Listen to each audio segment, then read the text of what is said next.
मनुष्य की कीमत। लोहे की दुकान में अपने पिता के साथ काम कर रहे एक बालक ने अचानक ही अपने पिता से पूछा, पिताजी, इस दुनिया में मनुष्य की क्या कीमत होती है? पिताजी एक छोटे से बच्चे से ऐसा गंभीर सवाल सुनकर हैरान रह गए।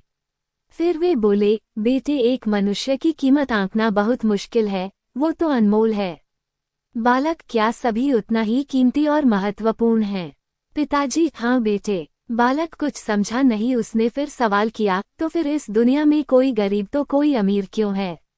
किसी की कम रिस्पेक्ट तो किसी की ज्यादा क्यों होती है? सवाल सुनकर पिताजी कुछ देर तक शांत रहे और फिर बालक से स्टोर रूम में पड़ा एक लोहे का रॉड लाने को कहा। रॉड लाते ही पिताजी ने पूछा, इसकी क्या कीमत होगी?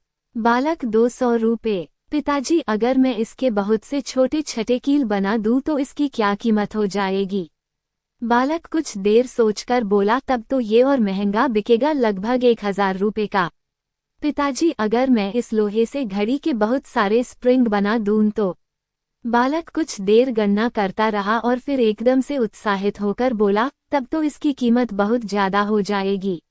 फिर पिताजी उसे समझाते हुए बोले, ठीक इसी तरह मनुष्य की कीमत इसमें नहीं है कि अभी वो क्या है, बल्कि इसमें है कि वो अपने आप को क्या बना सकता है। बालक अपने पिता की बात समझ चुका था। फ्रेंड्स, अक्सर हम अपनी सही कीमत आंकने में गलती कर देते हैं। हम अपनी प्रेजेंट स्टेटस को देखकर अपने आप को वैल्यूलेस समझने लगते हैं। लेकिन हमें हमेशा अथाह शक्ति होती है। हमारा जीवन हमेशा संभावनाओं से भरा होता है।